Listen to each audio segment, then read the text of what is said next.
Did you know that some of the greatest love stories, epic battles, and magical quests from the medieval period way back in the 11th to 15th centuries became the dramatic core of world-famous operas centuries later? How did tales of knights, dragons, forbidden love, and mythical swords translate into soaring music and grand theatrical spectacles?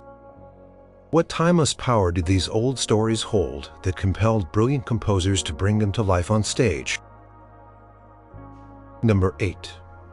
The Tale of Patient Griselda and Vivaldi's Griselda.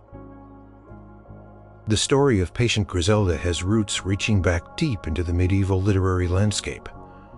Truly, a survivor of shifting literary tastes and changing times, this remarkable narrative found its most enduring form within the pages of Giovanni Boccaccio's monumental work, the Decameron, a collection of 100 tales supposedly told by a group of young people sheltering from the Black Death in the mid-14th century. Boccaccio's version of Griselda's tale, specifically the 10th and final story of the 10th day, presents a stark and challenging portrayal of wifely obedience, steadfastness, and unwavering virtue in the face of relentless adversity.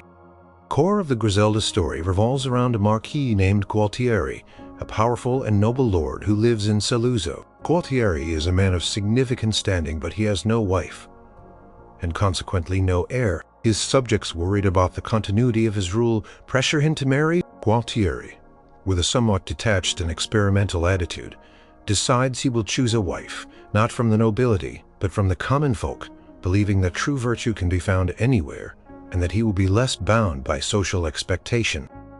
He sets his sights on Griselda, a poor but exceedingly beautiful and virtuous peasant girl from a nearby village. Griselda lives a simple life, tending sheep and caring for her elderly father. Her humility and diligent nature are emphasized from the very beginning. Gualtieri proposes to Griselda, but not before extracting a solemn promise from her. He makes her swear, before all his assembled court and subjects, that she will obey his every command without question, never complain, and never seek to understand his motives, no matter what he might ask of her. Griselda, in her innocence and devotion, agrees to these terms. Unaware of the extreme tests that await her, their marriage takes place, and Griselda, astonishingly, transforms from a humble peasant into a gracious and dignified marquise. Commanding the respect of all, she manages the household with skill, displays wisdom in public affairs, and wins the hearts of the people. The true cruelty of Gualtieri's character begins to manifest after the birth of their first child, a daughter. Gualtieri, driven by a perverse desire to test Griselda's vow and her patience, decides to pretend that he is displeased with the child. He sends a servant with orders to take the infant away, implying that the child is to be killed. Griselda, though heartbroken, remembers her solemn promise. She allows the servant to take her beloved daughter, offering no resistance, no tears, no protest, only a silent agony that speaks volumes of her inner strength. The servant, under secret instructions from Gualtieri, does not harm the child, but sends her away to be raised in Bologna, far from Saluzzo, in the care of his sister. Some years later, Griselda gives birth to a son, an heir for Gualtieri. The marquis, with renewed cruelty, repeats his horrific test. He again sends a servant to take the boy once more, implying a dark fate for the child.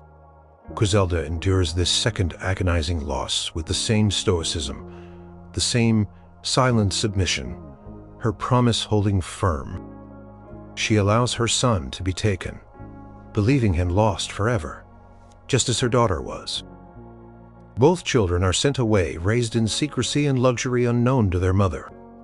Years pass, and Gualtieri's subjects, believing Griselda to be barren or to have somehow lost her children, begin to murmur and grumble. Yet Griselda continues her duties with unwavering dedication.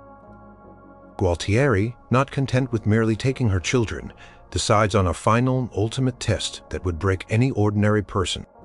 He announces that he intends to divorce Griselda and take a new wife, claiming that the Pope has granted him dispensation due to her humble birth. He publicly humiliates her, ordering her to strip off all her noble garments and return to her father's house, wearing only a single shift, the same simple attire she wore on their wedding day. Griselda, in her absolute obedience, complies. She calmly removes her fine clothes, returns the dowry that Gualtieri never truly provided, and prepares to leave. The only thing she asks for is to keep her shift, so she is not entirely naked. As she walks back to her father's humble dwelling, enduring the pity and scorn of the onlookers, her dignity remains intact. Gualtieri then sends for Griselda, ordering her to return to the palace as a servant, tells her that his new bride is arriving and that he needs her to prepare the palace for the grand wedding and attend to the new marchioness. Griselda, still obeying her vows, returns to her former home, now in the role of a humble maid. She tirelessly organizes and serves, displaying no resentment, no bitterness, no anger towards the man who has subjected her to such profound suffering. Finally, the new bride arrives, accompanied by her younger brother.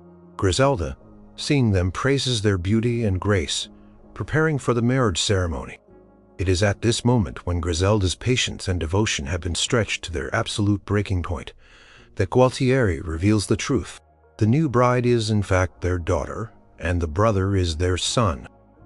He confesses the cruel tests he has inflicted, acknowledging her unparalleled virtue and loyalty. The family is reunited, and Griselda's suffering ends. She is restored to her rightful place as Gualtieri's wife, celebrated by all for her steadfastness. The story ends with a moral about the unparalleled virtue of a woman who can endure such trials. This story of Griselda, in its medieval form, served as a powerful allegory, a testament to virtues like patience, loyalty, and faith in the face of divine or lordly will. It was widely translated and retold across Europe, appearing in works by Petrarch and Chaucer, cementing its status as a cornerstone of medieval storytelling. It is a tale that, despite its starkness and the challenging nature of Gualtieri's actions, captivated audiences with its portrayal of ultimate resilience and self-abnegation.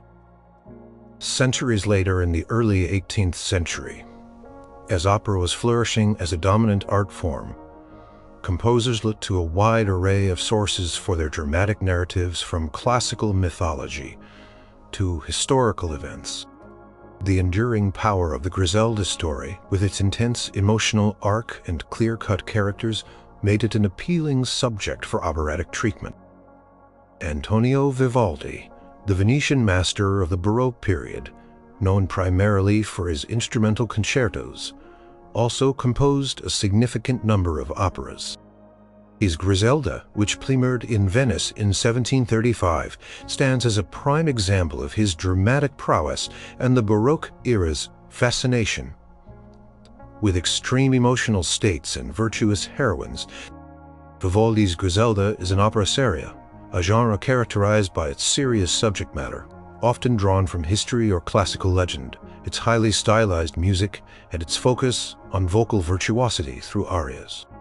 The libretto for Vivaldi's opera was adapted by Apostolo Zeno, a prominent Italian poet and librettist, and later modified by Carlo Goldoni, a famous playwright.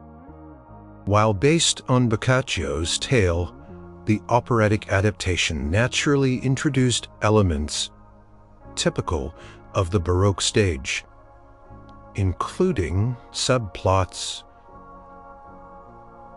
additional change, in comments, distinction showcase Vicky. The core narrative of Griselda's trials remains central to Vivaldi's opera.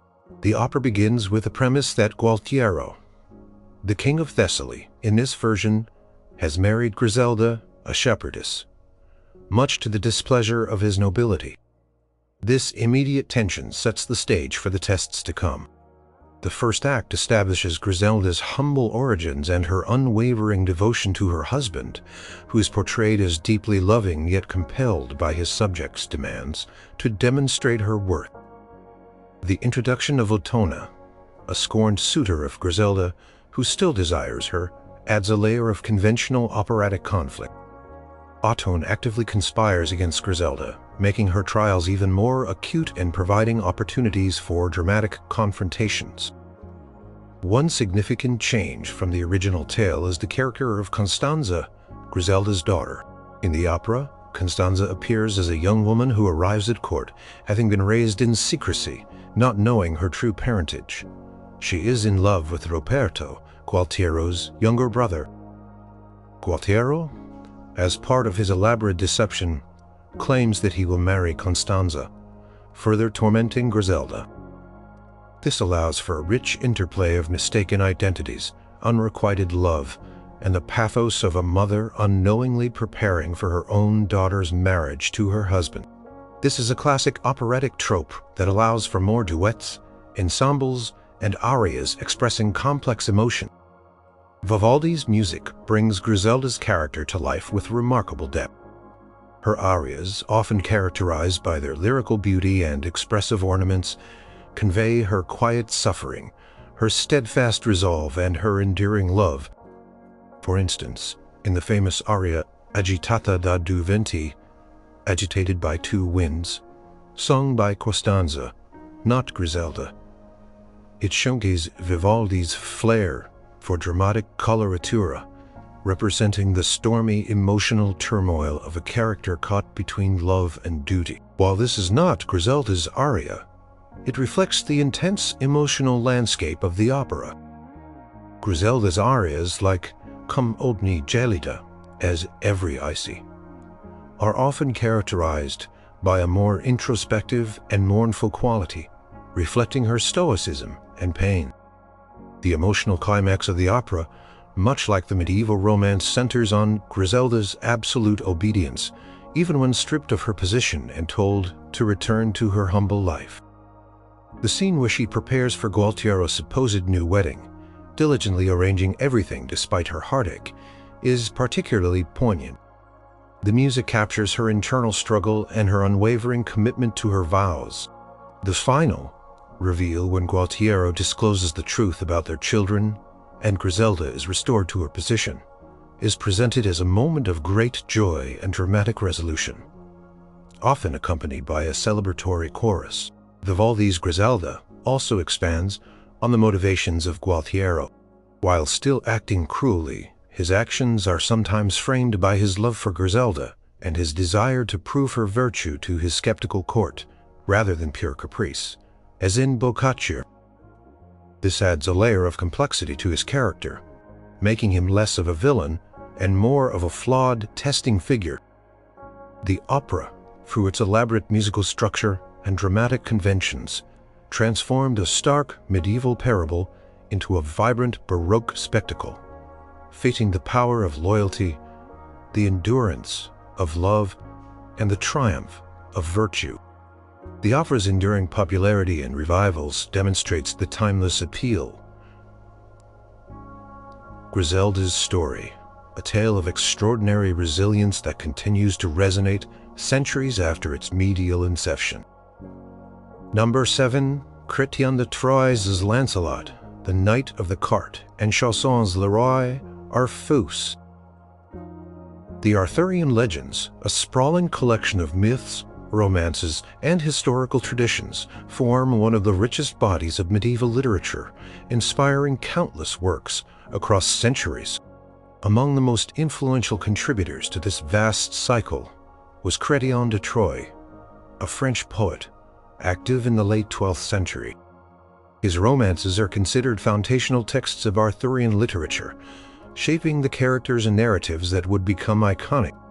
His work, Lancelot, the Knight of the Cart, or Lancelot, le Chevalier de la Charrette, is particularly significant for its exploration of courtly love and the introduction of Lancelot as Queen Guinevere's primary lover, a relationship that would become central to the downfall of Arthur's kingdom. Chrétien de Troyes' Lancelot begins at a Pentecost feast at King Arthur's court.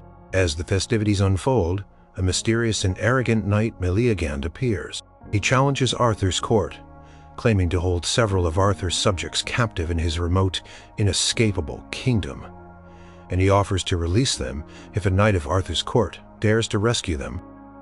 Meleagant then daringly abducts Queen Guinevere herself, leaving the court in turmoil.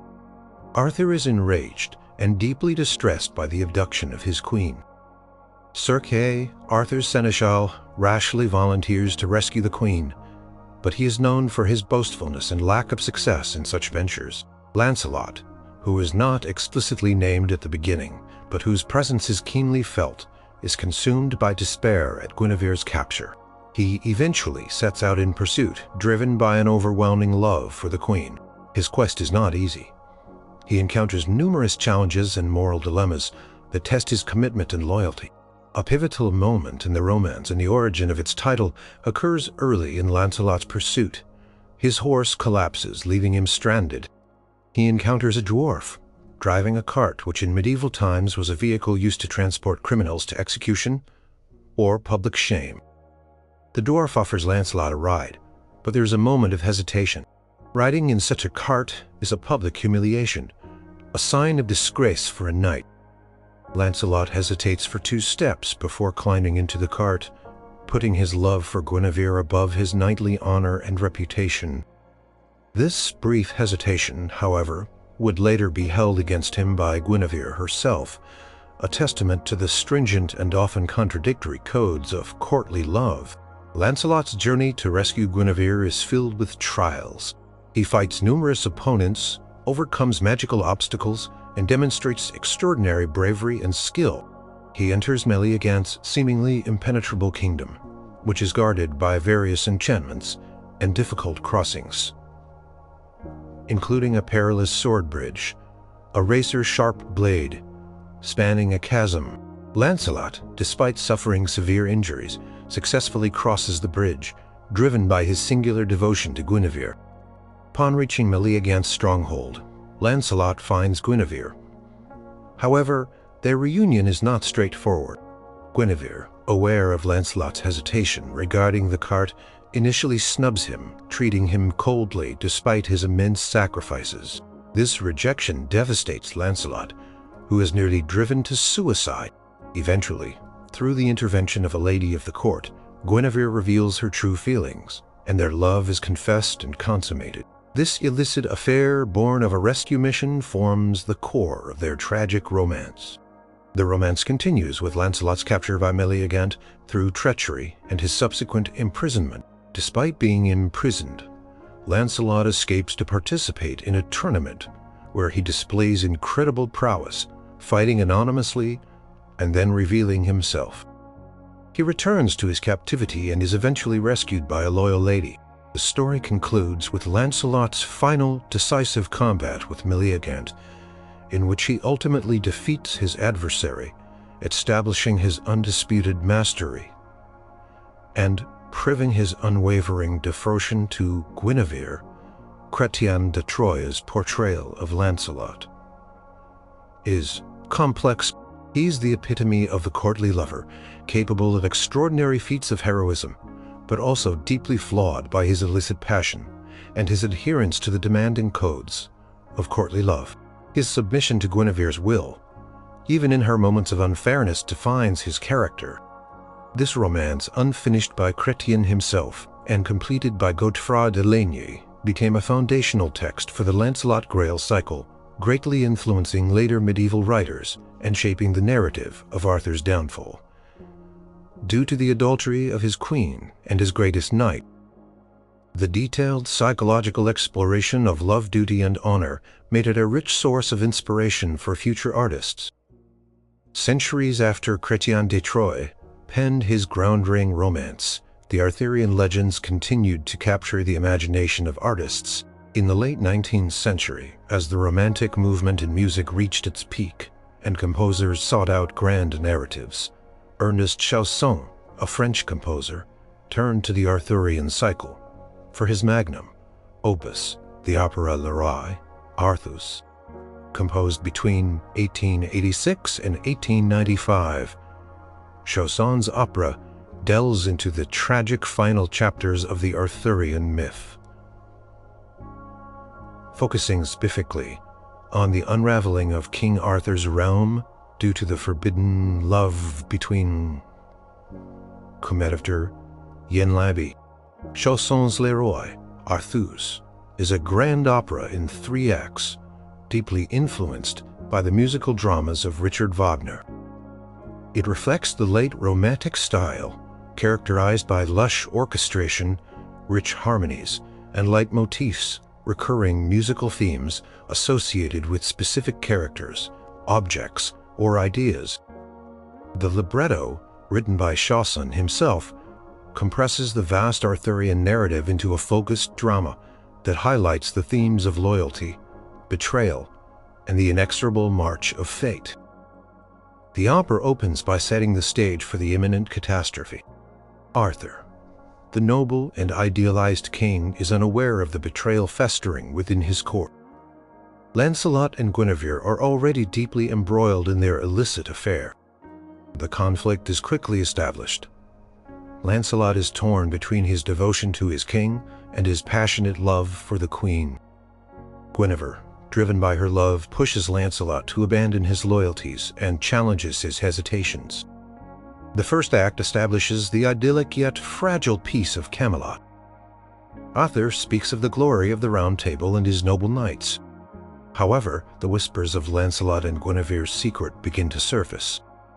Merlin the wise enchanter plays a crucial role, foreseeing the doom that awaits the kingdom. He warns Arthur of the treachery that will lead to the downfall of his beloved realm, but Arthur, in his trusting nature, cannot grasp the full extent of the danger. Lancelot, despite his internal torment, continues to participate in Arthur's court, but his thoughts are consumed by Guinevere. The opera reaches a dramatic turning point when Mordred, Arthur's illegitimate son and a figure of treachery, discovers Lancelot and Guinevere. Together, Mordred, motivated by ambition and malice, immediately reports their infidelity to Arthur. This discovery shatters Arthur's world.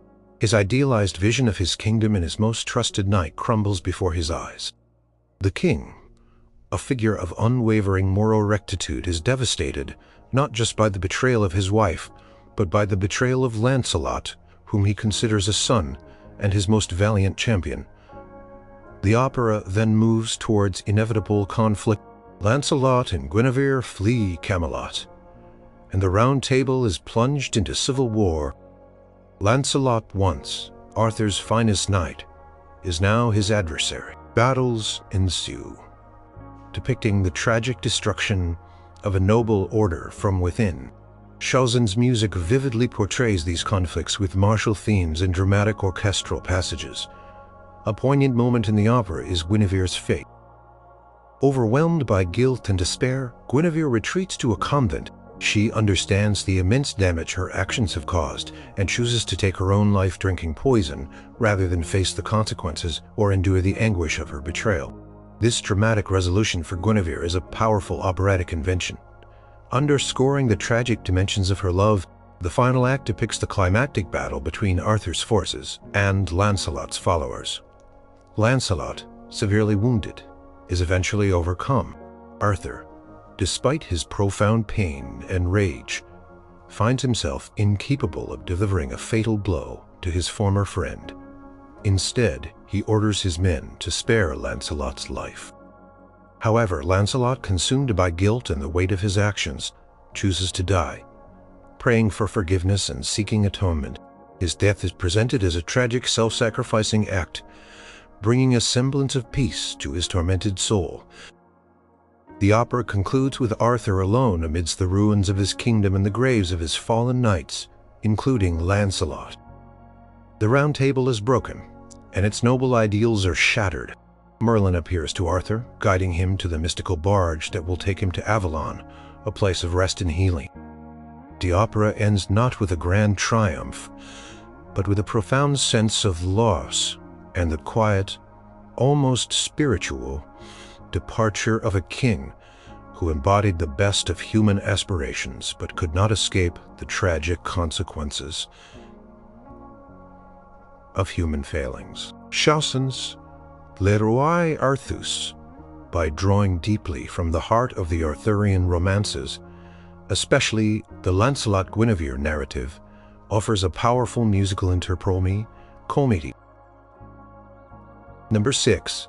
Amadis of Gaul and Handel's Amadigi de Gaula. The romance of Amadis of Gaul, or Amadis de Gaula, in its original Spanish, is a monumental work of chivalric fiction, considered one of the most influential and enduring prose romances of the late medieval and early Renaissance periods. While its precise origins are somewhat shrouded in the mists of time, with references to a 14th century Portuguese text by Vasco de Lobeira, the version that became incredibly popular and founded in Spanish by Garcia Rodriguez de Montalvo in 1508. This printed edition, though perhaps a reworking of older material, truly propelled Amadis into the literary spotlight, making him a household name across Europe. Became a favorite of Cervantes, though he famously condemns it in Don Quixote for its fantastical elements, highlighting its widespread impact. The tale of Amadis is a sprawling narrative filled with magic, adventure, heroic deeds, and most importantly, an idealized, unwavering love. It tells the story of Amadis, a noble and virtuous knight, whose journey is fraught with challenges and dangers, all undertaken in the name of his beloved Princess Oriana of Great Britain. Amadis's birth itself is steeped in romance and secrecy. He is the illegitimate son of King Perion of Gaul and Princess Elisena of Brittany. Fearing scandal, Elisena casts her newborn child adrift in a small boat on a river, abandoning him to fate. The infant is rescued by a knight of Scotland who names him Child of the Sea, Amadis. As Amadis grows, he demonstrates exceptional prowess, bravery, and chivalry. He quickly distinguishes himself as a knight excelling in tournaments and battles. His love for Oriana, which blossoms from a very young age, becomes the driving force behind all his actions. This love is characterized by its absolute purity, fidelity, and constancy. Despite the many obstacles thrown in their path, their relationship is one of intense courtly love, where the knight performs incredible feats to prove his worth and devotion to his lady, who is often portrayed as his sole motivation and guiding star. Plot of Amadis de Gaula is episodic, with Amadis traveling across mythical lands, encountering giants, sorcerers, dragons, and treacherous knights. He defends the innocent, rights wrongs, and champions justice. A recurring theme is his unwavering devotion to Oriana. Even when misunderstandings or external forces try to separate them, Oriana, too, demonstrates her fidelity to Amadis, though her noble status means she cannot openly declare her love or resist her father's political machinations. A significant element of the romance is the magical interference of various figures. Urganda, the unknown, a benevolent sorceress, frequently aids Amadis with prophecies and magical assistance. Conversely, the wicked sorcerer Archelaus continually plots against Amadis and Oriana, creating illusions and traps to thwart their love and ambitions.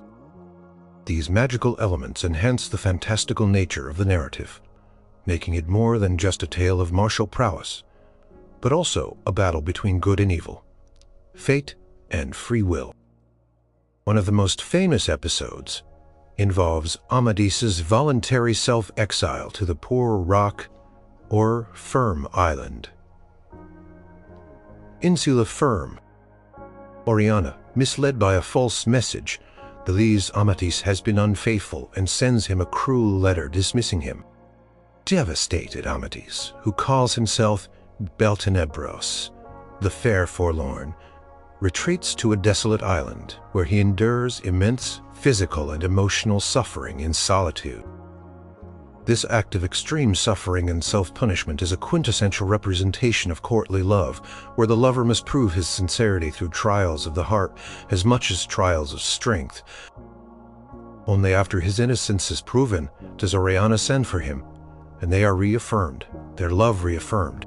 The romance features a large cast of characters, including Amadis's brave brother Galaor, his loyal friend Esplandian, who is also his son, though this is a later development in the longer cycle, and various kings and queens. Prose is rich and descriptive, filled with detailed accounts of knightly combat, courtly ceremonies, and elaborate magical encounters. Amadis de Gaula set a precedent for later chivalric romances, becoming the prototype for the ideal knight-errant. Brave, strong, virtuous, and above all, constant in love. Its influence on subsequent literature, particularly in Spain and Portugal, was immense, shaping the very definition of chivalry for centuries. In the early 18th century, the city of London was a thriving center for Italian opera, and Gerd Friedrich Handel was its undisputed king. Handel composed numerous operas for the London stage, often drawing from classical mythology, historical figures, or, fittingly for this discussion, popular chivalric romances. In 1715, Handel penned his opera Amadigi di Gaula, an opera seria, which, like many of his works, took its inspiration from the vast and popular Amadis cycle. The libretto for Handel's Amadigi was adapted from a French libretto by Antoine Houdard de la Motte, which itself was based on Tasso's epic poem Amadigi, derived from the original Spanish romance. This multi-layered adaptation highlights the enduring appeal of the Amadis story across different European cultures and artistic forms. Handel's Amadigi di Gaula focuses on a compressed, intense version of the romance, concentrating on the core themes of love, jealousy, magic, and heroism, perfect for the operatic stage's dramatic conventions. The opera features only 4 main characters, allowing for focused character development and emotional intensity. These characters are Amadigi, Amadis, Oriana, Dardano, and the sorceress, Melissa. This reduction in characters allowed Handel to explore complex emotional states through the rich tapestry of arias and recitatives. The opera opens in a magical garden on the island of the sorceress Melissa.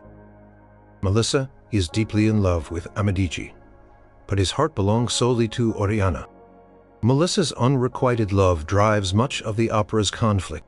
She uses her magical powers to torment Amadigi, attempting to force him to return her affections or to separate him permanently from Oriana. This immediate introduction of a powerful, lovesick sorceress sets a dramatic and magical tone, reflecting the fantastical elements of the original romance. Dardano, a prince of Thrace, is another rival for Oriana's affections. He also loves Oriana, and like Melissa, his love is unrequited. This creates a love quadrangle, a popular trope in Baroque opera where desires clash and lead to various plots and misunderstandings. Dardano often conspires with Melissa, adding another layer of treachery against Amadigi and Oriana. Plot unfolds through a series of magical illusions, deceptions, and emotional trials. Melissa conjures phantoms and enchantments to trick Amadigi and Oriana, making them believe the other is unfaithful or in danger. For instance, Melissa creates an illusion of Oriana, seemingly embracing Dardano, causing Amadigi immense pain and doubt. Similarly, she conjures visions to trick Oriana into believing Amadigi has betrayed her. These magical interventions are direct echoes of the sorcery present in the medieval romance, though intensified for operatic effect. Handel's music brilliantly captures the various emotions of the characters. Amadigi's arias often express his steadfast love, his despair at Oriana's apparent betrayal, and his heroic resolve. Oriana's music conveys her innocence, her distress, and her unwavering devotion. Melissa's arias are particularly powerful, shooting her fury, her manipulative nature, and the torment of her unrequited love, often with dramatic coloratura and intense harmonies. Dardano's music reflects his jealousy and his frustrated desires. The famous aria "Ah spietato, ah merciless one sung by Amadigi, is a lament of profound despair and confusion, showing Handel's mastery of conveying deep emotion through a single voice. The opera also includes scenes of direct confrontation and attempted violence, all mediated by magic. Melissa, in her desperation, even attempts to take Amadigi's life. However, just as in the original romance, the forces of good ultimately prevail. The benevolent sorceress Urganda, who appears as a deus ex machina, intervenes in the opera's climax. She foils Melissa's plans, dispels her illusions, and reveals the truth to all.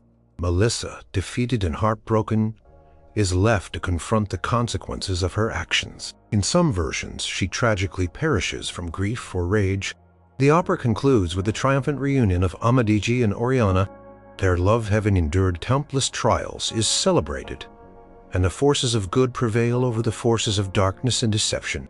Handel's Amadigi di Gola is a powerful testament to the enduring appeal of the chivalric romance, translating its themes of heroic love and magical conflict into a vibrant and musically rich Baroque opera. Itchenk is how a medieval narrative filtered through centuries of literary and theatrical evolution could still captivate audiences with its timeless tale of virtue, perseverance, and romantic triumph. Number 5. The Song of Roland and Lully's Roland. The Song of Roland, or La Chanson de Roland, in its original Old French, stands as one of the earliest and most celebrated epic poems of medieval Europe.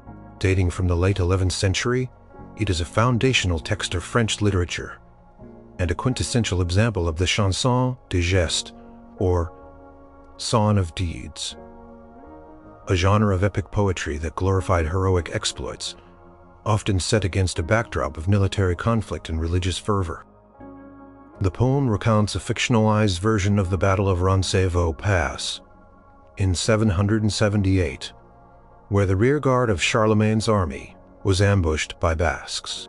In the poem, however, the Saracens, Muslims, are the antagonists, transforming a historical skirmish into a grand tale of Christian heroism against Islamic infidels, infused with themes of feudal loyalty, betrayal, and martyrdom. The central figure of the poem is Roland, Charlemagne's nephew, and one of his 12 paladins, alike knights. Roland is portrayed as the epitome of chivalric virtue, brave, proud, fiercely loyal, and devoutly Christian. His foil and dearest friend is Oliver, another paladin who is characterized by his wisdom and prudence. The antagonist within Charlemagne's own court is Ganelon, Roland's stepfather, who harbors deep resentment towards Roland and ultimately betrays the Christian army to the Saracens. The plot is set during Charlemagne's campaign in Spain. After 7 years of conquest, only Zaragoza remains unsubdued. Charlemagne's court is debating peace terms, and Roland, with his customary boldness, advocates for continued war. However, the proposal for a peace treaty is accepted, and an ambassador is needed to negotiate with the Saracen King Marsil. Roland nominates Ganelon, a choice that Ganelon interprets as a deliberate slight, and an attempt to send him to his death. This perceived insult ignites Ganelon's bitter hatred for Roland. Ganelon, consumed by his desire for revenge, accepts the embassy, but secretly plots with Marsil. He reveals the strategy of Charlemagne's army, specifically that the rearguard commanded by Roland will be particularly vulnerable during their retreat through the narrow pass of Roncevaux. Ganelon suggests that if Roland's force is annihilated, Charlemagne's strength will be broken. This act of treachery sets the stage for the catastrophic ambush. As Charlemagne's vast army begins its return journey to France, Roland, Oliver, and the 12 paladins lead the rearguard. They enter the Roncevaux Pass.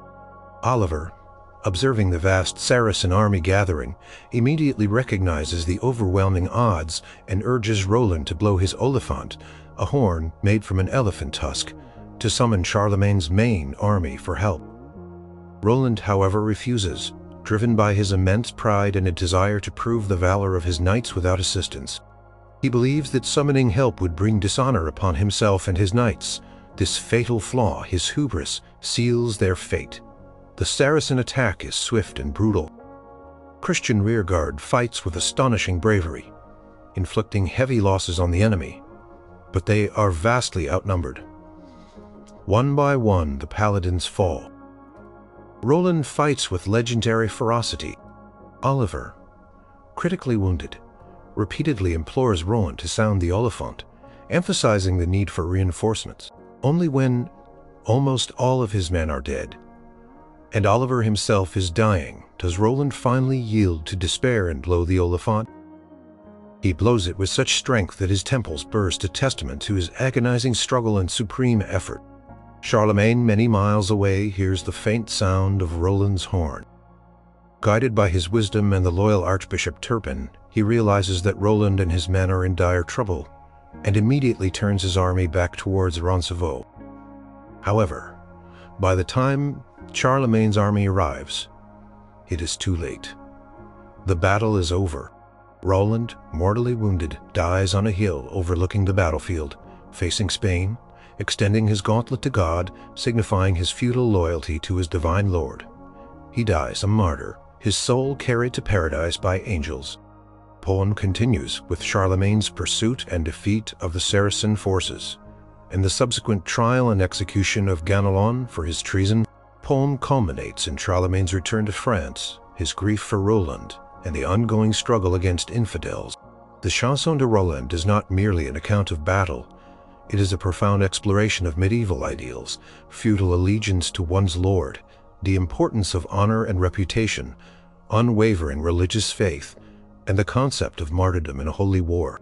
Its vibrant language, heroic speeches, and vivid descriptions of combat cemented its place as a cornerstone of medieval European literature. Centuries later, in the Grand Court of King Louis XIV of France, the Chanson de Roland found a new life on the operatic stage. Jean-Baptiste Lully, the dominant composer at the French court during the latter half of the 17th century, was instudé lyrique, a genre that blended elements of French classical tragedy, ballet, and Italian opera.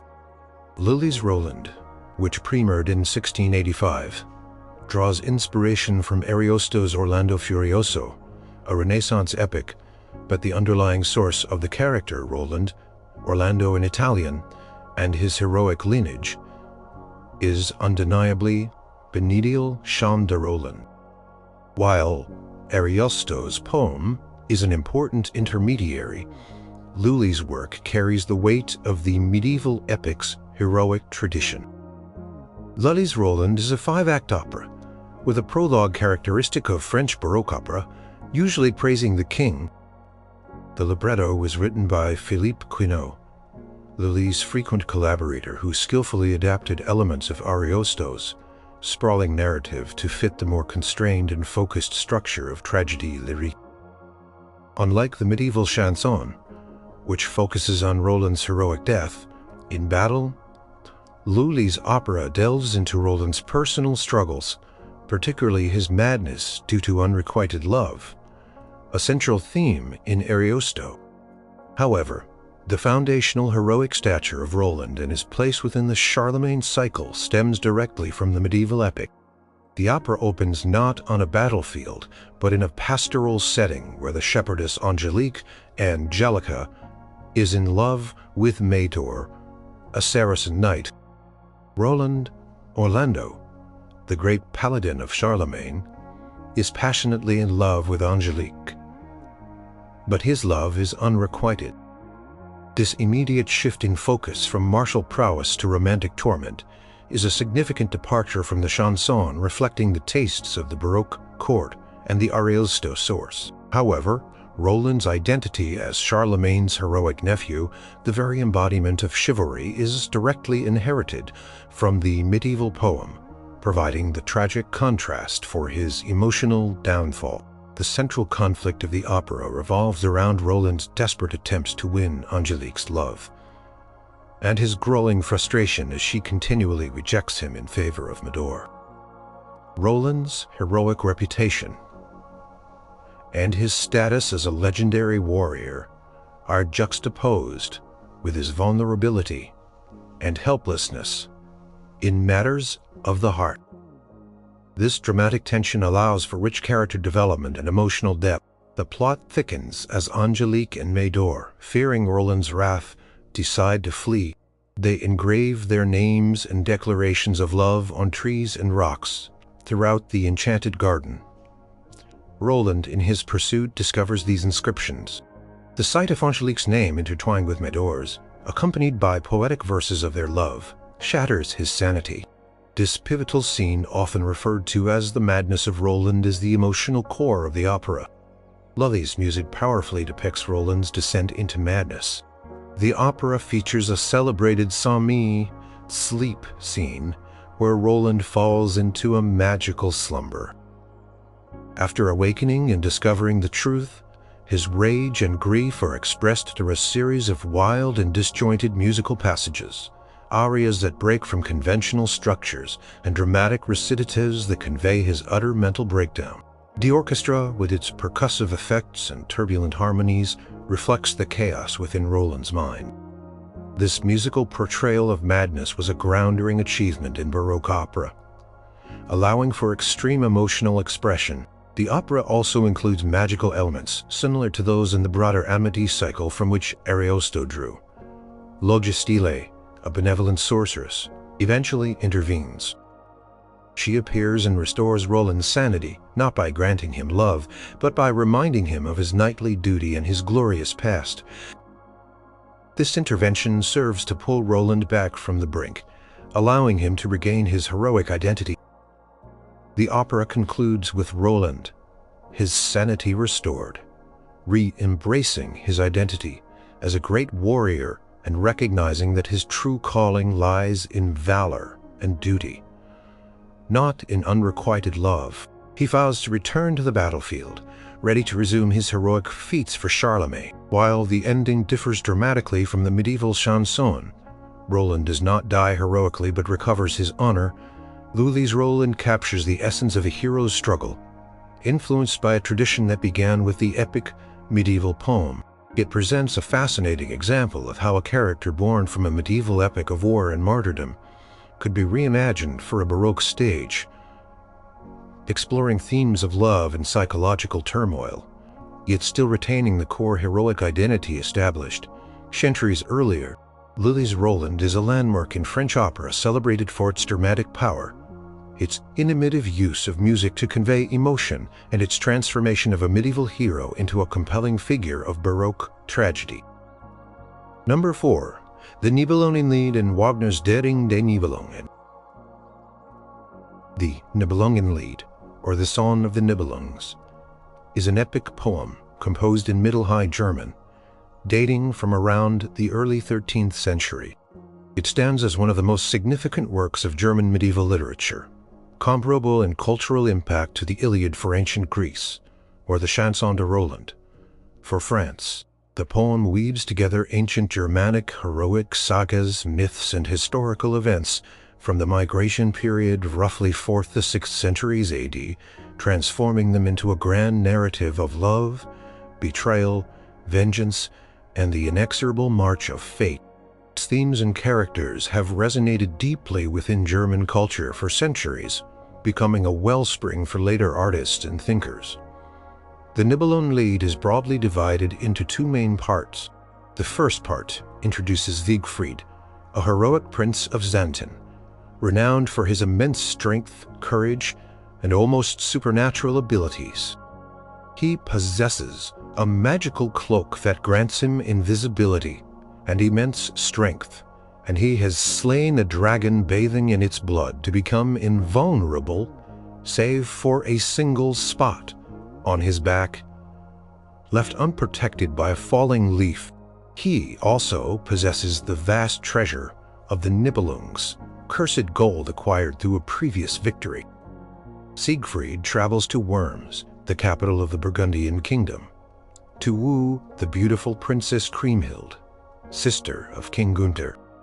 Kriemhild, meanwhile, dreams of a falcon being torn apart by two eagles, a vision that foreshadows the tragic fate awaiting her and her loved ones.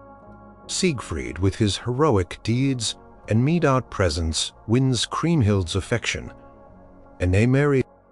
However, before this union, Siegfried agrees to help King Gunther win the hand of the formidable warrior, Queen Brunhild, who rules the distant land of Isenland. Brunhild is a powerful figure who demands that any suitor must defeat her in 3 trials of strength or face death. To help Gunther, Siegfried uses his magical cloak to appear as Gunther's servant and aids the king in subduing Brunhild during the trials. During the final trial, which involves a wrestling match, Siegfried, still invisible, helps Gunther overcome Brunhild's immense strength, effectively tricking her into believing she has been defeated by Gunther. They return to Worms, and both couples, Gunther and Brunhild and Siegfried and Kriemhild, are married in a grand double wedding. The seeds of future tragedy are sown during a quarrel between the two queens. Brunhild, still resentful of her defeat and suspicious of Siegfried's role in her subjugation questions Kriemhild's status and her brother's choice of husband. Kriemhild, in a moment of pride and anger, reveals the truth about Siegfried's role in Brunhild's defeat, and more devastating, the fact that Siegfried took Brunhild's girdle and ring, symbols of her power and virginity, during the trials and gave them to Kriemhild. This public humiliation deeply wounds Brunhild's honor and fuels her desire for vengeance. Brunhild confides in Hagen von Tronje, a grim, fiercely loyal and cunning Burgundian vassal known for his unwavering commitment to his lord and his ruthless efficiency. Hagen, driven by his loyalty to Brunhild and the Burgundian court's honor, and perhaps by a desire to secure the Nibelung treasure for his lords, agrees to assassinate Siegfried. He extracts the secret of Siegfried's vulnerable spot from Kriemhild by pretending that he wishes to protect Siegfried in battle. Kriemhild, tragically trusting Hagen, marks the spot with a small cross on Siegfried's tunic. Siegfried is then invited on a hunting trip. During a break, as Siegfried stoops to drink from a spring, Hagen treacherously spears him through the marked spot on his back, killing him. Siegfried's death is a catastrophic blow to Kriemhild, transforming her grief into an unyielding thirst for vengeance. Hagen then seizes the Nibelung treasure and sinks it into the Rhine River, hoping to prevent Kriemhild from using its power. The second part of the Nibelungenlied focuses almost entirely on Kriemhild's relentless quest for revenge. For many years, she lives in silent grief, raising Siegfried's son, Attila the Hun, a powerful pagan king hoping to use his power and influence to achieve her revenge. She becomes queen of the Huns, and after several years invites her Burgundian brothers and Hagen to a feast at Etzel's court. The Burgundians, despite warnings and omens, travel to the land of the Huns.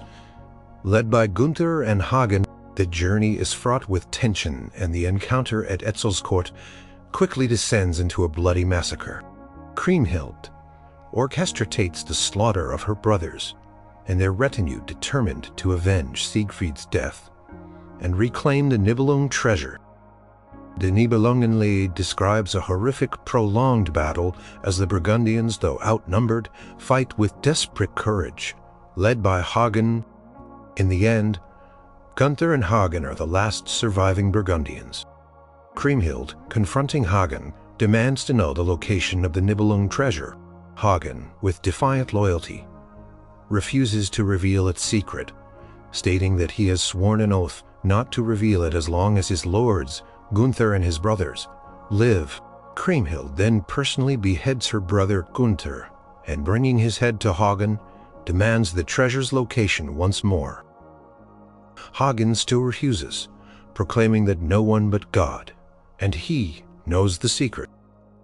In a final act of savage vengeance, Kriemhild seizes Siegfried's sword, Balmung, and personally strikes down Hagen, cutting him in two. Horrified by her extreme cruelty, Etzel's chamberlain, Hildebrand, kills Kriemhild in retribution. The poem concludes with a handful of survivors lamenting the tragic destruction of two powerful kingdoms, a testament to the destructive cycle of revenge. The Nibelungenlied, with its stark portrayal of human passions, loyalty, and the tragic consequences of pride and betrayal, remains a powerful and haunting epic. The shadow of the Nibelungenlied loomed large over German cultural consciousness, and in the 19th century it became the foundation for Richard Wagner's monumental operatic cycle, Der Ring des Nibelungen, The Ring of the Nibelung, composed over 26 years. From 1848 to 1874, the Ring cycle is a vast musical drama in 4 parts: Das Rheingold, the Rheingold, Siegfried, and Götterdämmerung, Twilight of the Gods. Wagner, who wrote his own libretti, adapted the Nibelungenlied and other Germanic myths, including the poetic Edda and Proeringveda, to create a complex narrative in the downfall of gods. Wagner's Ring cycle takes the core elements of the Nibelungenlied, the Rheingold, the Curse of the Ring, Siegfried's heroism, Brunhild's warrior, nature, Hagen's treachery, and the ultimate destruction, and elevates them to a cosmic scale. Das Rheingold. The prologue introduces the theft of the Rheingold by Alberic, a Nibelung dwarf, who forswears love to gain absolute power from the gold. He forges a magic ring and a Tarnhelm, invisibility helmet, from the gold. Wotan, the chief of the gods, then tricks Alberic and seizes the ring and the Tarnhelm, intending to use them to pay the giants for building Valhalla.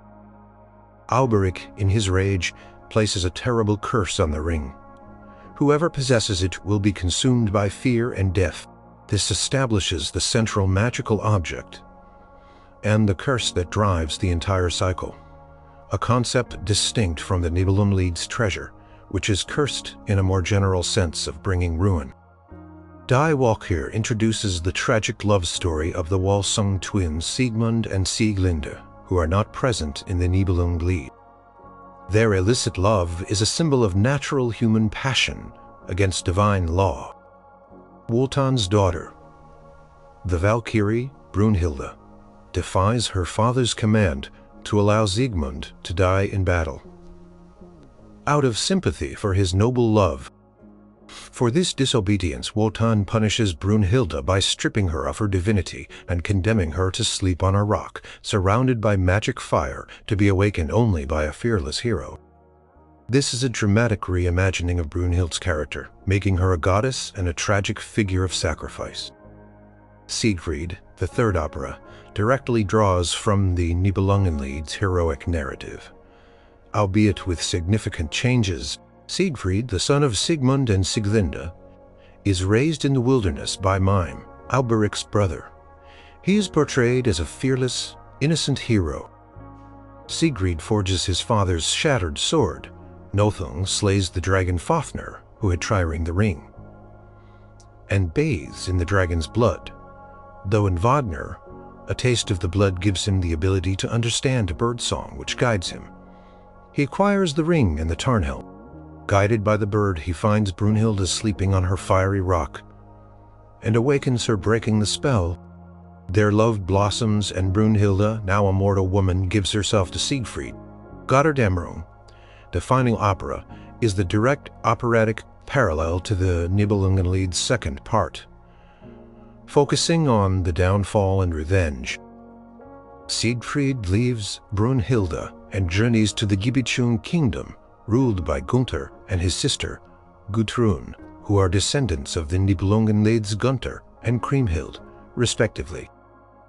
Here, Hagen, the half-brother of Gunther and Gudrun and son of Alberic, plays the role of the ultimate schemer, inheriting his Nibelungenlied counterparts, ruthless cunning, and loyalty to the ring's curse. Hagen uses a magic potion to make Siegfried forget Brunhilde and fall in love with Gudrun, ensuring Siegfried will help Gunther win Brunhilde. Siegfried, under the spell, disguises himself as Gunther, using the Tarnhelm, and brings Brunhilde to Gunther's court. Brunhilde, betrayed and furious, believes Siegfried has willingly abandoned her and joined in the deception. She plots with Hagen and Gunther to kill Siegfried. She reveals Siegfried's vulnerable spot, his back in the Nibelungenlied, though in Wagner. It's a specific tiny weakness she left unprotected as a charm. During a hunting trip, Hagen spears Siegfried in the back. Siegfried, with his dying breath, remembers Brunhilde and his love for her. His death is the catalyst for the final catastrophe. Brunhilde, realizing the full extent of Hagen's treachery and Siegfried's true love, takes the ring, mounts her horse Grain, and rides into Siegfried's funeral pyre. Her act of self-sacrifice and love cleanses the ring of its curse and returns it to the Rhine. The flames consume Valhalla, the gods' stronghold, bringing about the twilight of the gods and the end of their era, ushering in a new age of humanity, free from the gods' influence. Wagner's Ring is characterized by its use of leitmotifs, recurring musical themes that represent characters, ideas, or objects, weaving a complex web of musical and dramatic connections. The opera's immense scale, its profound exploration of philosophical themes inspired by Schopenhauer, and its revolutionary musical language make it a landmark in operatic history. While departing significantly from the literal potsherd and the liedjes, profoundly captures the medieval operatic. Number 3. Lohengrin and Wagner's Lohengrin. The legend of Lohengrin is a captivating branch of the sprawling Arthurian cycle, deeply rooted in medieval German literature. While elements of the Swan Knight story appeared in earlier folklore, its most prominent medieval literary articulation comes from the 13th century German epic poem, Lohengrin, written by Heinrich von dem Turlen in his Parzival, where Lohengrin is introduced as the son of Parzival. The story of Lohengrin combines themes of chivalry, divine intervention, forbidden questions, and the tragic consequences of broken trust, making it a powerful narrative that resonated through the Middle Ages. The core of the Lohengrin legend revolves around a mysterious knight who arrives to champion an innocent damsel in distress. The story is typically set in Brabant, a region in modern-day Belgium and the Netherlands. The Duchy of Brabant is in a state of crisis. Its young Duchess, Elsa, is accused of murdering her younger brother Gottfried, who has mysteriously disappeared. The accuser is Count Telramund, a powerful noble who desires to marry Elsa and usurp the duchy. Telramund claims that Elsa killed Gottfried to secure the inheritance and has arranged for a trial by combat, asserting his own right to challenge Elsa's champion. Elsa, distraught and seemingly defenseless, asserts her innocence but has no one to defend her. She describes a dream of a divine knight who will come to her aid. As she prays, a miraculous sight appears, a swan drawing a small boat in which stands a gleaming unknown knight, dressed in shining armor. This knight, bathed in a celestial light, is the embodiment of purity and divine justice. The mysterious knight disembarks, dismisses the swan, and immediately offers to be Elsa's champion. He declares his intention to defend her honor and marry her, becoming the protector of Brabant. However, he places one crucial condition upon Elsa and all the people of Brabant. She must never ever ask him his name, his origin, or where he has come from. She must accept him on faith alone, for if she questions him, he will be forced to leave. Elsa, overwhelmed with gratitude and love, readily agrees to this mysterious vow. The trial by combat ensues. The Swan Knight fights Telramund and quickly defeats him, proving Elsa's innocence. However, he spares Telramund's life, a gesture of mercy that further highlights his nobility. The people of Brabant rejoice, and the Swan Knight is hailed as their savior. He marries Elsa, and they live in apparent happiness, with the knight ruling justly and bringing peace to the land. His presence brings prosperity and protection, and he becomes a beloved leader, though his true identity remains a mystery. Despite the joy and apparent harmony, the seed of doubt planted by the forbidden question begins to grow. Ortrud, Telramund's wife, is a sorceress and a pagan. She is deeply resentful of the Swan Knight's power and the restoration of Christian order. She works to undermine Elsa's trust, whispering insidious suggestions and exploiting Elsa's natural curiosity and fears. Ortrud plants doubts in Elsa's mind about her husband's true identity, questioning his lack of a name and lineage, and suggesting that he might leave her as mysteriously as he arrived. Elsa, despite her initial strong faith and her promise, is gradually overcome by fear and nagging doubts. The persistent questioning of Ortrud, combined with her own human frailty and insecurity, gnaws at her. She begins to pressure her husband to reveal his secret. He repeatedly reminds her of her vow, emphasizing the terrible consequences should she break it. The climax of the legend arrives when Elsa, unable to resist her curiosity and the influence of Ortrud, finally succumbs and asks the forbidden question, "Who are you, and where do you come from?" At that very moment, the Swan Knight is forced to reveal his true identity. He declares that he is Lohengrin, a knight of the Holy Grail, the son of Parzival, and that he has come from the mystical castle of Montsalvet, the sanctuary of the Grail. He explains that the Grail Knights are compelled to remain anonymous in the secular world. Their divine power depends on their secrecy. Once their identity is revealed, they must immediately return to the Grail's domain. As Lohengrin finishes his revelation, the swan-drawn boat reappears. Lohengrin takes leave of a distraught and remorseful Elsa, who realizes the irreparable damage her curiosity has caused. As he departs, he reveals that Gottfried, Elsa's brother, is not dead. He performs a final miracle, transforming the swan back into Gottfried, who had been enchanted by Ortrud. Lohengrin sails away, returning to the realm of the Grail, leaving Elsa to mourn her loss and the people of Brabant to contend with their restored duke. The legend is a powerful allegory for the fragility of trust, the dangers of doubt, and the demanding nature of divine grace. Richard Wagner, fascinated by Germanic myths and the Arthurian cycle, found in the legend of Lohengrin fertile ground for his unique brand of musical drama. His opera Lohengrin, which premiered in Weimar in 1850 under the baton of Franz Liszt, is a cornerstone of the Romantic opera repertoire and a significant step in Wagner's development.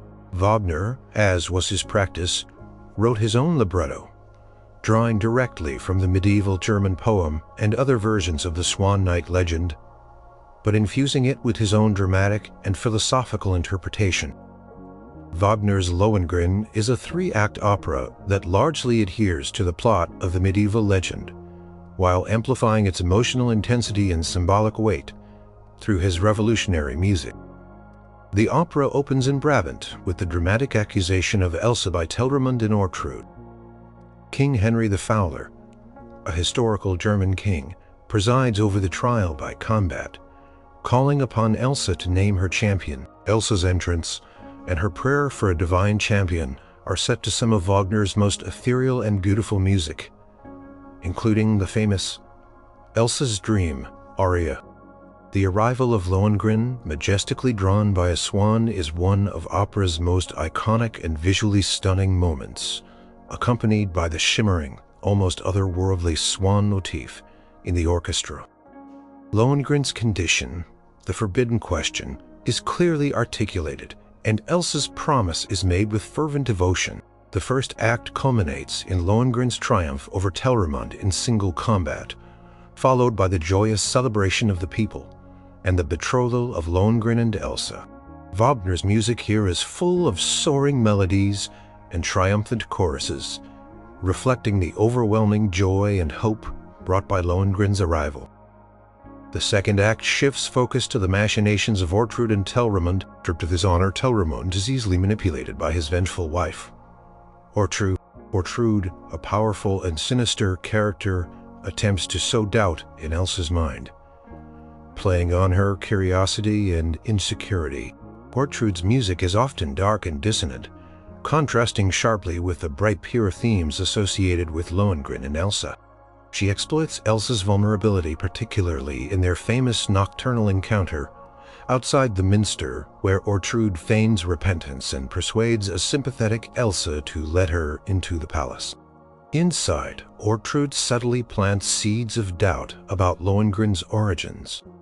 The climax of the second act occurs during the wedding procession to the minster. Ortrud publicly challenges Lohengrin, accusing him of being a sorcerer and demanding that he reveal his name and lineage. Telramund also joins the accusation. Lohengrin, still bound by his vow, refuses to answer, appealing to Elsa's faith.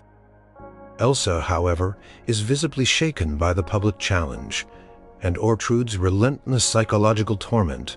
The emotional tension builds to an almost unbearable level.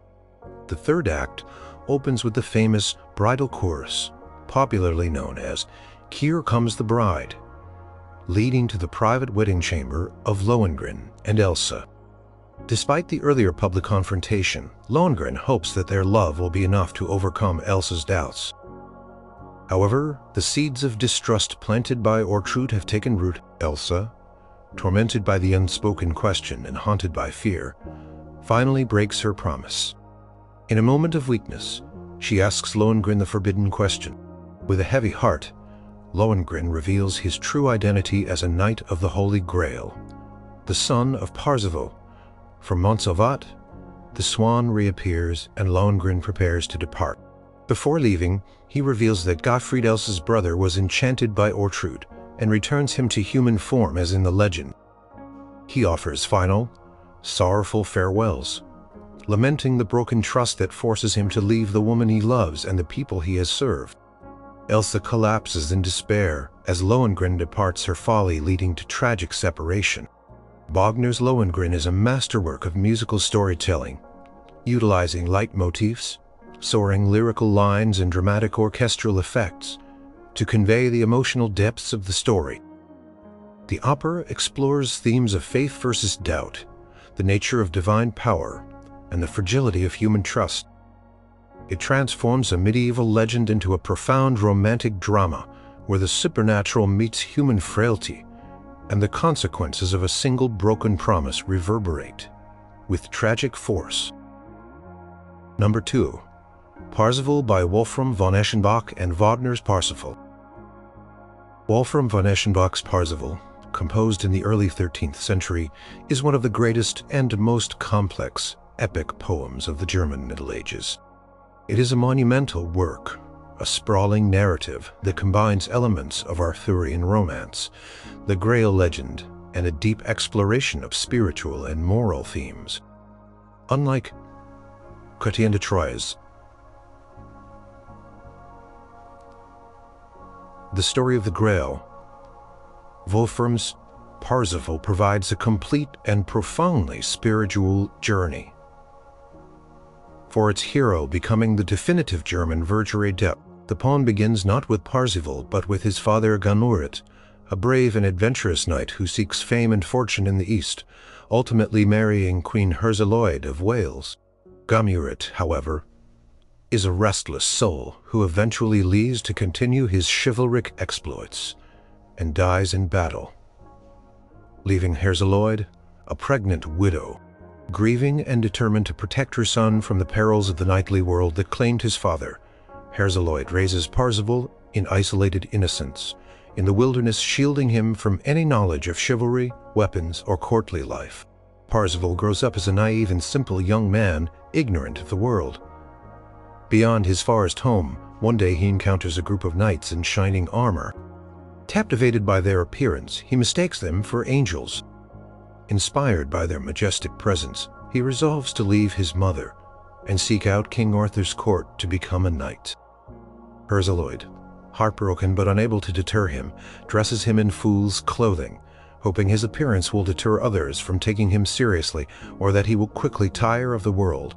She gives him simple, almost contradictory advice, which he takes literally, often leading to comical or embarrassing situations. Parzival's early journey as a knight-errant is marked by his innocence and his blunders. He commits various social gasps and sometimes acts with unintentional cruelty due to his lack of understanding of courtly customs. He defeats the Red Knight, either in combat, and takes his armor, but only gradually learns the true meaning of knightly conduct and courtesy from various mentored, Notably, Gurneman's Hertature, the pivotal moment in Parzival's journey, and the core of the Grail legend occurs when he unexpectedly stumbles upon the mysterious Grail castle Montsalvat. He is welcomed by the ailing Fisher King, Enfortus, whose suffering is linked to a wound he sustained, and the sorrow of the Grail.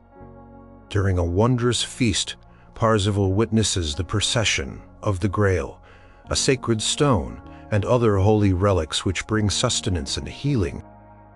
However, remembering Gurneman's advice not to ask too many questions, Parzival, despite his immense sympathy for the suffering king, fails to ask the crucial question, "What ails you, uncle?" This failure, caused by a literal interpretation of advice and a lack of empathy, proves to be a profound error. The next morning he wakes to find the castle deserted, and he is cast out, condemned for his lack of compassion. Parzival, haunted by his failure at the Grail Castle, spends years wandering. Experiencing a profound spiritual crisis, he becomes a brave and skilled knight, but his heart is heavy with guilt and doubt about God's justice. He faces numerous challenges, including battles and internal struggles, but his quest for the Grail and redemption remains at the forefront of his mind. He reunites with his beloved wife, Conveying, and their twin sons, Cardis and Lohengrin.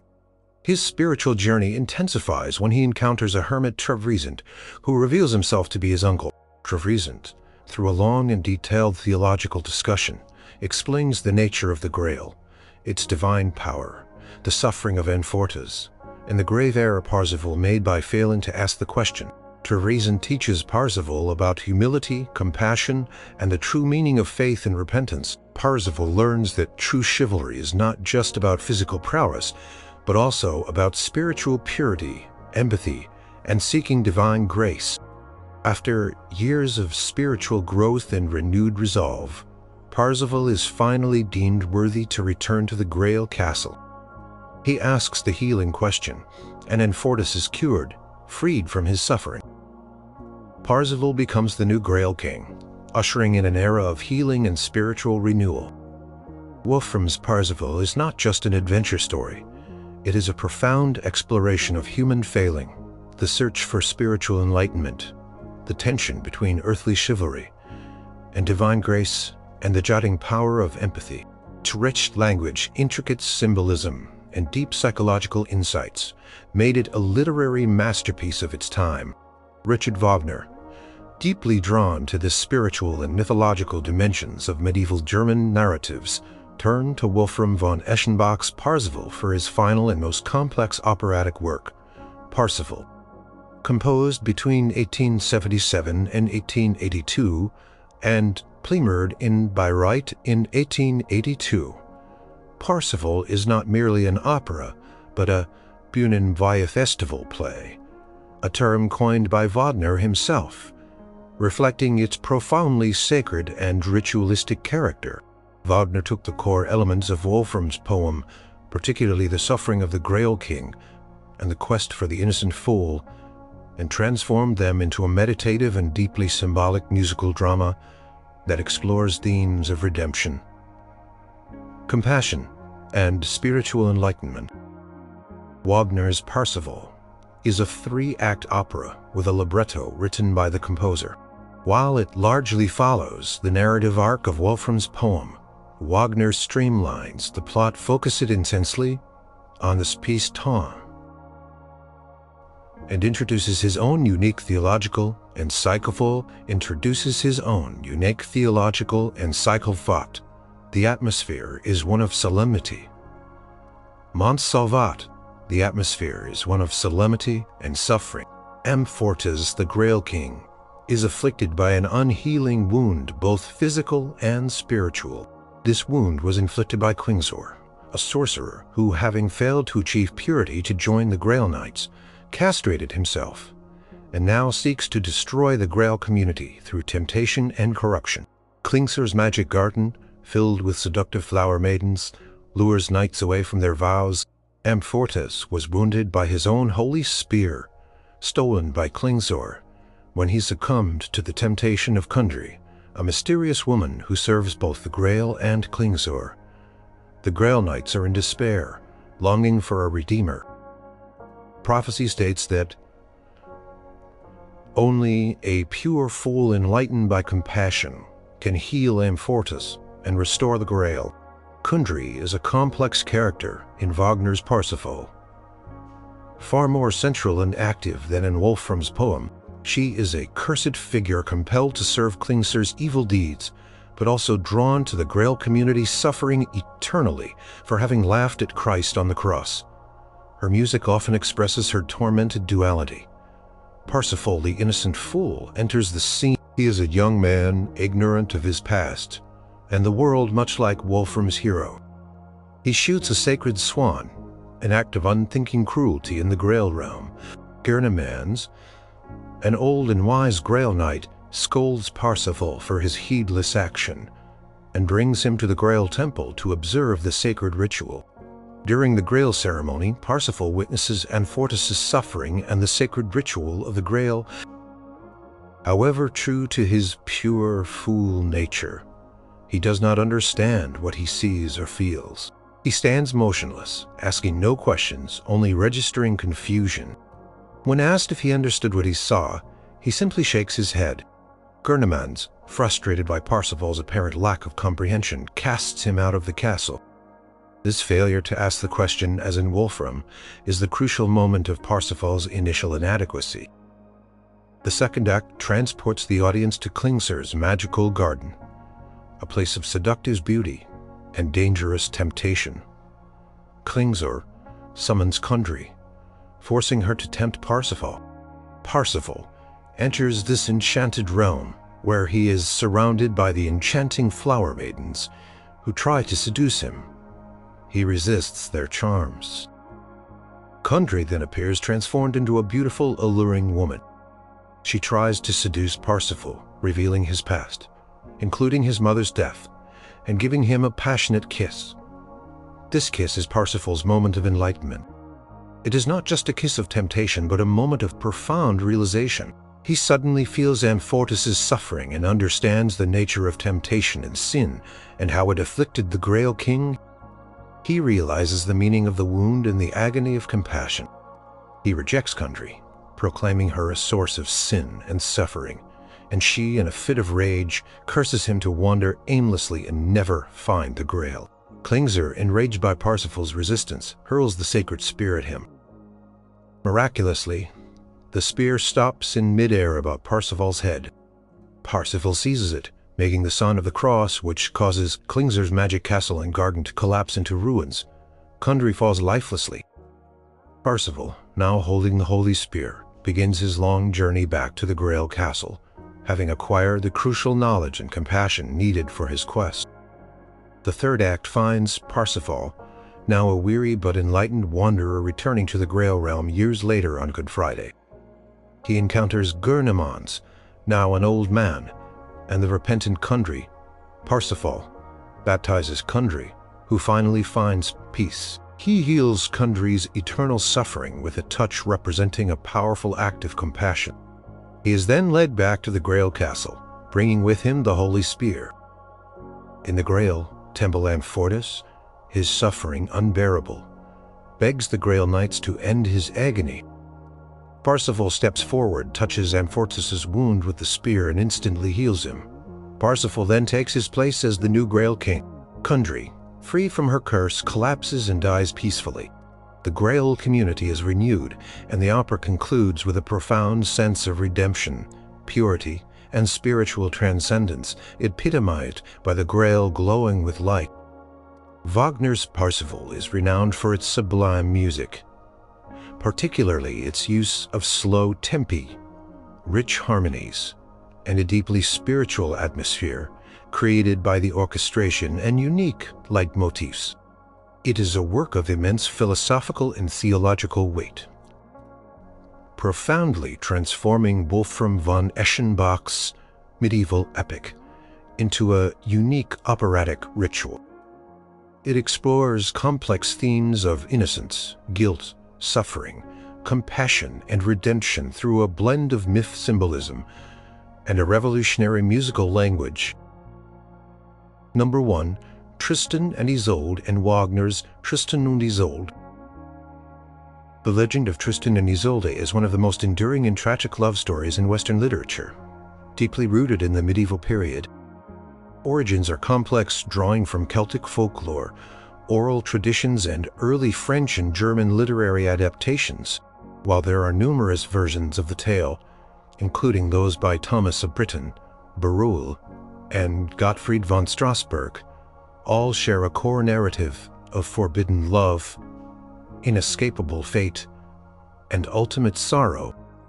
Gottfried von Strasberg's early 13th century German version, though unfinished, is particularly renowned for its psychological depth and lyrical beauty, becoming a significant literary predecessor to later interpretation. The heart of the Tristan and Isolde story is a tale of profound and irresistible passion, ignited by a love potion. Tristan, a skilled and noble knight, is the nephew and trusted vassal of King Mark of Cornwall. His reputation precedes him, and he is deeply loyal to his uncle. The story begins with Mark's desire for a queen. He sends Tristan to Ireland to bring back the beautiful Princess Isolde, daughter of the Irish king, Anguish, and Queen Isolde the Elder to be his bride. This mission, undertaken out of loyalty, sets the stage for the unfolding tragedy. On the journey from Ireland to Cornwall, a pivotal event occurs.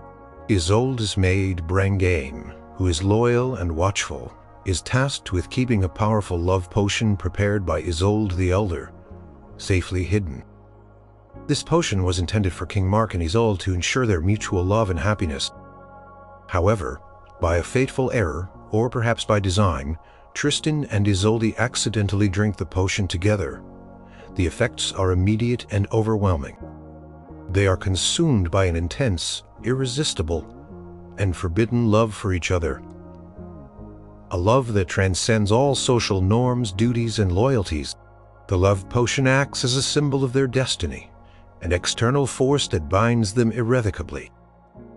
Their passion is not a choice, but an inescapable fate, a force of nature that overrides their will. Despite their love, Isolde proceeds to marry King Mark, and Tristan continues to serve his uncle. However, their illicit affair continues in secret, driven by the overwhelming power of the potion. Their meetings are fraught with danger and secrecy, often requiring the assistance of loyal servants like Brangan, who attempts to protect them, or skilled allies who facilitate their clandestine encounters. The court of King Mark, however, is not blind. There are watchful courtiers, particularly the treacherous dwarf Melot, who suspect Tristan and Isolde's infidelity. They constantly try to expose the lovers to King Mark. Mark himself, though deeply fond of Tristan and genuinely in love with Isolde, becomes increasingly suspicious, torn between his affection for his nephew and the rumors of betrayal. He tries to test their loyalty, setting traps to catch them in their illicit acts. One of the most poignant episodes involves a scene where Tristan and Isolde are discovered together, but they manage to use a magical illusion, sometimes a trick of words, sometimes a magical ring, to deceive Mark into believing their innocence. Another famous scene involves Tristan leaping from a chapel to escape capture, a desperate act of devotion. Eventually, the affair is undeniably exposed. King Mark, heartbroken by the betrayal of his most trusted knight and his beloved queen, is forced to act, cannot bring himself to condemn them to death, but he banishes Tristan from Cornwall. Isolde remains with Mark, but her heart belongs entirely to Tristan. The lovers are separated, enduring immense suffering and longing for each other. Tristan, exiled and heartbroken, wanders from land to land. He falls ill, suffering from a poisoned wound that only Isolde with her healing skills can cure. He sends a message to Isolde, asking her to come to him. His loyal friend and retainer Curlinal brings the message. The signal for Isolde's approach is a white sail on the ship. A black sail indicates she is not coming. The final tragic act of the legend unfolds as Tristan lies dying, consumed by longing. He hallucinates and raves. Awaiting Isolde, the ship finally appears. Kerwinnow, in his excitement, sees a white sail. Isolde arrives, her presence bringing a momentary surge of life to Tristan. But as she reaches him, he dies in her arms, his last breath consumed by her name. Isolde, overcome with grief, collapses and dies beside him, their bodies reunited in death. King Mark, who has learned the truth about the love potion and has come to forgive the lovers, arrives too late, finding them dead. The story ends with the lovers united in death, transcending the worldly laws and societal expectations that bound them in life. The legend of Tristan and Isolde is a powerful exploration of love as a destructive and all-consuming force, a passion that defies reason and societal norms, leading inexorably to a tragic end, yet celebrated for its intensity and purity. Richard Wagner, profoundly influenced by the philosophy of Arthur Schopenhauer and his ideas on will and desire, found in the medieval legend of Tristan and Isolde the perfect vehicle for his most revolutionary and intensely emotional musical drama. His opera, Tristan und Isolde, composed between 1857 and 1859, and premiered in Munich in 1865, is a seminal work in the history of opera, pushing the boundaries of harmony, orchestration, and dramatic structure to convey the overwhelming, omnipotent nature. Wagner, as always, wrote his own libretto, drawing heavily from Gottfried von Strasberg's version of the tale. Wagner's Tristan und Isolde is a three-act opera that intensely focuses on the psychological and emotional states of the two lovers, stripping away much of the external action found in the medieval romance to delve into their inner world. The opera is characterized by its pervasive use of chromaticism, delayed harmonic resolutions, and the famous Tristan chord, all contributing to a sense of unresolved yearning and intense longing that mirrors the lover's insatiable desire. The first act takes place on the ship bringing Isolde to Cornwall to marry King Mark. Isolde, a proud Irish princess, is consumed by anger and humiliation. Not only is she being forced to marry a man she does not love, but she despises Tristan. She knows that Tristan was responsible for killing her former fiancé Morold, and she has kept the splinter of his sword, which matched a notch in Tristan's own blade, proving his identity when she nursed him back to health in disguise after a battle. She summons Tristan, demanding he drink a draught of atonement with her, implying it is a death potion. Tristan, tormented by his conflicting loyalties and his secret feelings for Isolde, agrees. He believes he is drinking poison, an act of self-sacrifice. Isolde, too, believes she is drinking poison, choosing death over a loveless marriage and a life of torment. However, Brangane, out of misguided loyalty, has secretly substituted the death potion with the love potion. As the potion takes effect, Tristan and Isolde gaze into each other's eyes, and their unspoken, undeniable love bursts forth in a torrent of passion, overwhelming them. The arrival of the ship in Cornwall and the welcoming chorus for King Mark are brutally juxtaposed with the lovers' newfound overwhelming passion, ending the first act in a state of thrilling, terrifying rapture. The second act is set in King Mark's castle garden at night, a symbol of the clandestine nature of their love. Tristan and Isolde meet in secret, guided by a signal from Brangane. This act is a profound exploration of their love, their yearning for an eternal night, where their passion can exist unbound by the constraints of the world, and their rejection of the harshness of day, which represents societal demands, and their conflicting duty. The famous love duet is an extended, rapturous outpouring of their souls, reaching climaxes of immense emotional intensity. However, their ecstatic union is tragically interrupted. King Mark, led by the treacherous Millet, discovers them. Mark's long monologue expresses his profound sorrow and bewilderment at Tristan's betrayal, questioning the loyalty of his most trusted knight. This scene is particularly poignant, highlighting the collateral damage of their overwhelming love. Tristan, broken by the discovery, allows himself to be wounded by Melit's sword. The act concludes with Tristan's collapse, leaving the lovers in despair. The third act is set at Tristan's castle in Carroll, Brittany. Tristan is gravely wounded, suffering from his physical injury and the agony of separation from Isolde. He yearns for her return, believing only she can heal him. His loyal retainer, Curvinal, tirelessly watches for Isolde's ship. Tristan's long, tormented monologue, filled with feverish hallucinations, memories of his past, and a desperate longing for Isolde, is a psychological tour de force, revealing the depths of his pain and the power of his love. The ship finally arrives, signaled by the shepherd's joyous tune. Isolde rushes to Tristan's side. In a final desperate surge of energy, Tristan rouses himself and dies in her arms. His last word, her name. As King Mark's ship arrives, bringing news of forgiveness, Mark has learned the truth about the love potion from Brangane. Isolde is oblivious, lost in her grief. The opera culminates in Isolde's transfiguration, the Liebestod, love-death, or death in love. Seeing Tristan dead, Isolde enters a mystical, transcendent state, experiencing a vision of Tristan resurrected.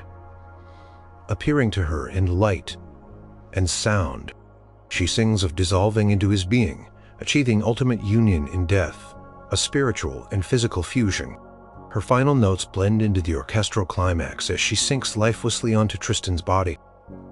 King Mark arrives, witnessing their tragic end, understanding too late the immense force that drove them. Wagner's Tristan und Isolde is a groundbreaking work that changed the course of music history. It transformed a medieval tale of fated love into an unparalleled exploration of human passion, desire, and the quest for transcendent union, using a musical language that was unprecedented in its harmonic richness. It remains a powerful testament to the enduring human fascination with love, death, and the sublime power of tragic romance.